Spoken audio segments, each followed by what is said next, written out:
ملک کے حالات زیر بحث آئے،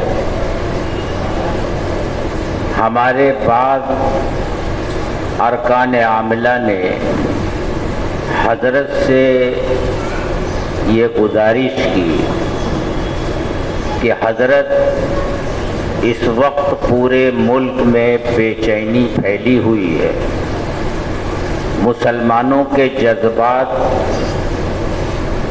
مجروح ہیں، اور کچھ لوگ ہیں جو ان کے جذبات کا استحصال بھی کر رہے ہیں۔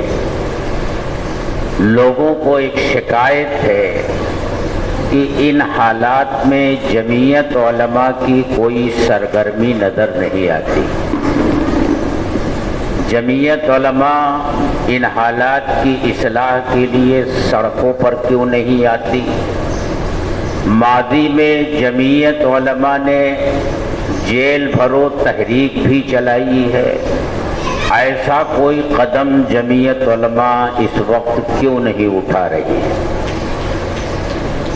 اس وقت حضرت نے فرمایا کہ جس وقت جمعیت علماء نے جیل بھرو تحریک چلائی تھی اس وقت کے حالات اور تھے، اور اس وقت کے حالات اس سے بالکل مختلف ہیں۔ اس وقت جو لوگ اقتدار کی کرسیوں پر بیٹھے تھے ان میں بہت سے ایسے لوگ تھے جو جمعیت علماء کی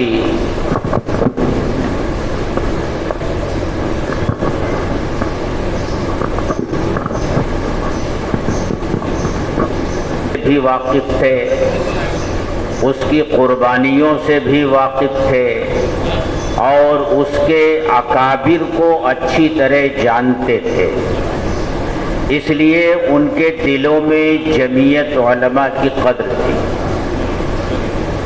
اس وقت جنتا حکومت تھی اور اس کے ہوم منسٹر ہیموتی نندن بہگنا جی تھے، جن کا جمعیت علماء سے بڑا گہرا تعلق تھا۔ اور پھر اسی مجلس میں ایک صاحب نے ایک واقعہ سنایا کہ ہیموتی نندن بہگنا جی کا کتنا گہرا تعلق جمعیت علماء سے تھا۔ وہ مولانا احمد سعید دہلوی رحمۃ اللہ علیہ کے گھر پہ آیا جایا کرتے۔ ملک کی تقسیم کا مسئلہ چھڑا ہوا تھا۔ ایک دن وہ حضرت مولانا احمد سعید رحمۃ اللہ علیہ کے گھر پر پہنچے تو خلاف معمول یہ دیکھا کہ حضرت مایوس اپنے صوفے پر بیٹھے ہوئے بالکل خاموش ہیں۔ کافی دیر بیٹھے رہے اور جب حضرت نے کوئی گفتگو نہیں فرمائی تو کہا، عرض کیا کہ حضرت آج آپ بالکل خاموش ہیں، اس خاموشی کی وجہ کیا ہے؟ تو حضرت نے فرمایا کہ بہگنا جی، آدمی سے سب سے زیادہ قریب اس کی بیوی ہوتی ہے، وہی اس کی رازدار ہوتی ہے، اور بسا اوقات انسان کو سب سے زیادہ بھروسہ اپنی بیوی پر ہی ہوتا ہے۔ اب تک تو ہم نے اپنوں کی گالیاں سنی، ان کے طعنے سنے، ہم کو یہ کہا گیا کہ یہ کافروں کے ایجنٹ ہیں، انہیں وہاں سے وظیفہ ملتا ہے، اس لیے یہ کسی اسلامی حکومت کے قیام کی مخالفت کر رہے ہیں۔ لیکن کل ایک ایسا واقعہ پیش آیا جس نے مجھے جھنجھوڑ کر رکھ دیا ہے۔ کل میری بیوی نے مجھ سے کہا کہ تمہارے پاس جو پیسے آتے ہیں وہ تو میں جانتی ہوں، تم مجھے بتاتے ہو، لیکن وہ پیسے جو تمہیں ہندوؤں سے ملتے ہیں وہ پیسے تم کہاں لے جاتے ہو؟ کہنے لگے بیوی نے جب یہ کہا تو میں تو اندر سے ہل گیا. یہ واقعہ ہیموتی نندن بہگنا جی نے مراد آباد شاہی میں آ کر کے خود اپنی زبان سے بیان کیا. اتنے قریب تھے وہ لوگ جمعیت علماء سے جو جمعیت علماء کی تاریخ جانتے تھے. وہ اس وقت وزیر داخلہ تھے، ہوم منسٹر تھے. آپ غور کیجئے کہ جیل بھرو تحریک چلی، ایک جتھا جیل میں جاتا تھا، 3 دن کے بعد باہر آتا تھا، دوسرا جاتا تھا، پھر وہ باہر آتا تھا، تیسرا جاتا تھا، لیکن کسی ایک آدمی کے اوپر بھی کوئی کیس نہیں بنا. اس وقت وہ صورتحال تھی جب جیل بھرو تحریک چلائی گئی تھی. حضرت نے فرمایا آج کی صورتحال اس سے بالکل مختلف ہے. آج تو بلا کسی گناہ کے محض ٹوپی اور کرتا دیکھ کر پہچان کر جیلوں کے پیچھے ڈال دیا جاتا ہے اور 10 سال، 15 سال، 20 سال جیل کی سلاخوں کے پیچھے زندگی تباہ ہو جاتی ہے اور آخر میں عدالتیں فیصلہ کرتی ہیں کہ اسے باعزت بری کیا جاتا ہے. اس صورتحال میں اگر تحریک چلائی جائے اور پہلا جتھا جیل میں جائے اور گورنمنٹ اس کے خلاف قانون بنا کر زیادہ نہیں سال بھر کے لیے اندر بھیج دے تو دوسرا جتھا جائے گا.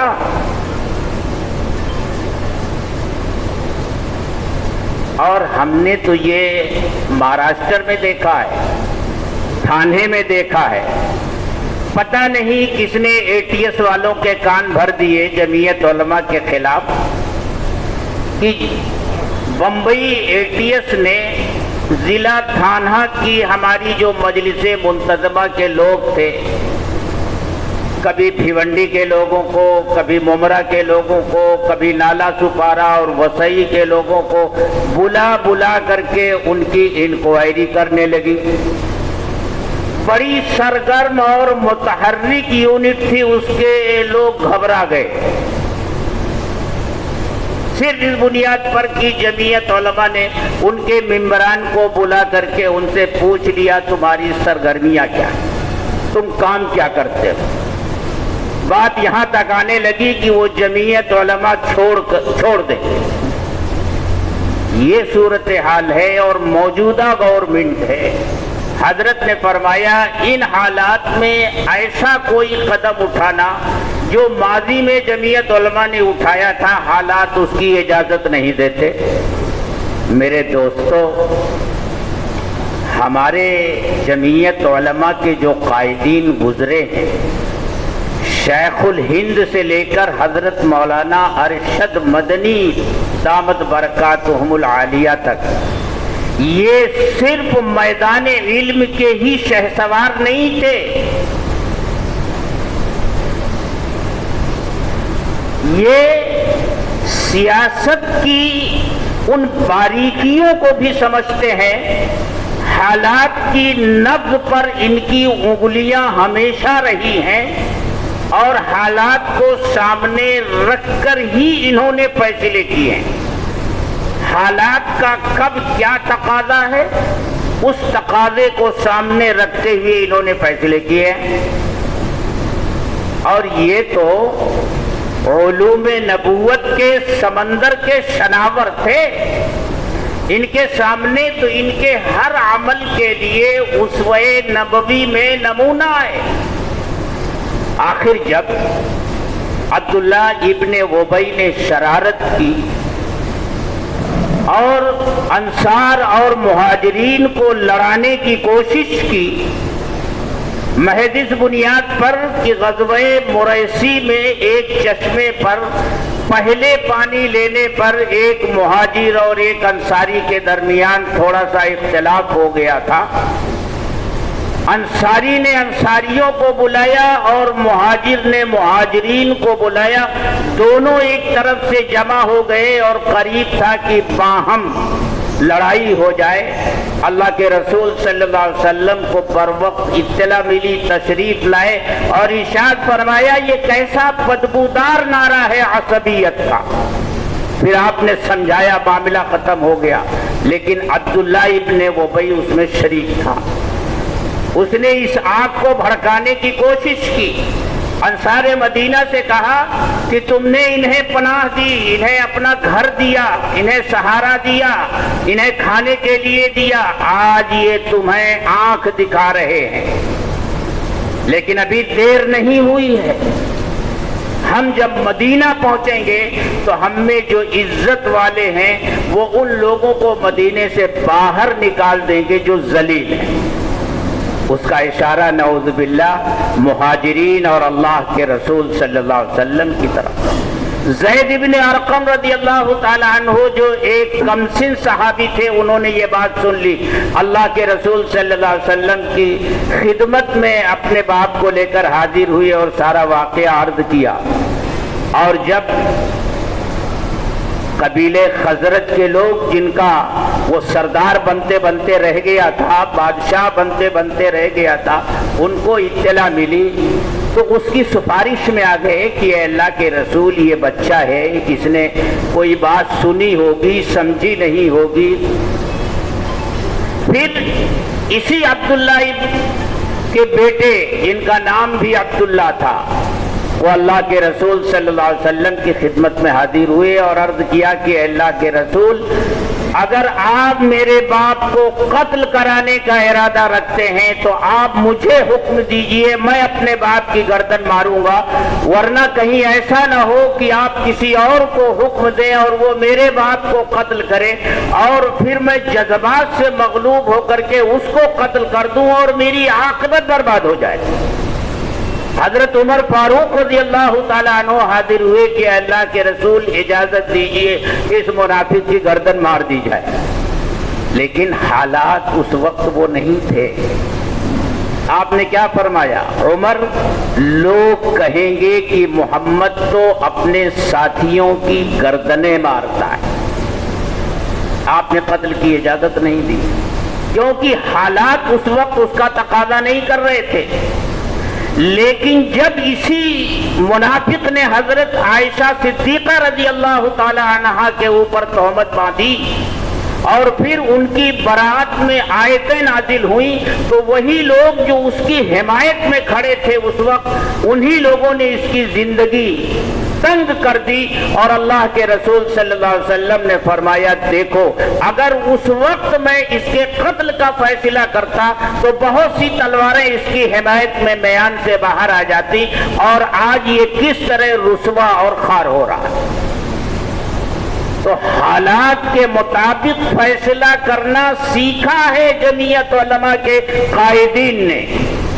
شیخ الہند نے یہی کیا، مفتی کفایت اللہ صاحب نے یہی کیا، حضرت شیخ الاسلام نے یہی کیا، حضرت فدائے ملت نے یہی کیا اور حضرت مولانا سید ارشد مدنی دامت برکاتہم یہی کر رہے ہیں۔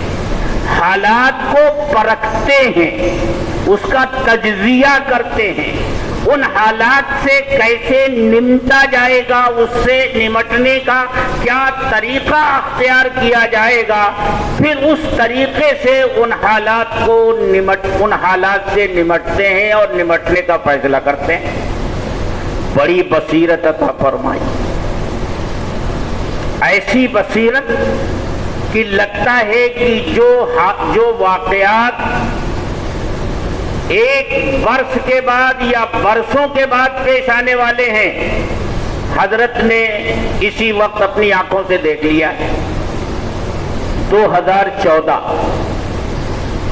جنوری کا مہینہ ہے، 11 تاریخ ہے، بمبئی کے آزاد میدان میں تحفظ جمہوریت کے عنوان سے ایک پروگرام کیا گیا اور اس پروگرام کے لیے بڑی تیاریاں کی گئی، 3 مہینے سے تیاری کی گئی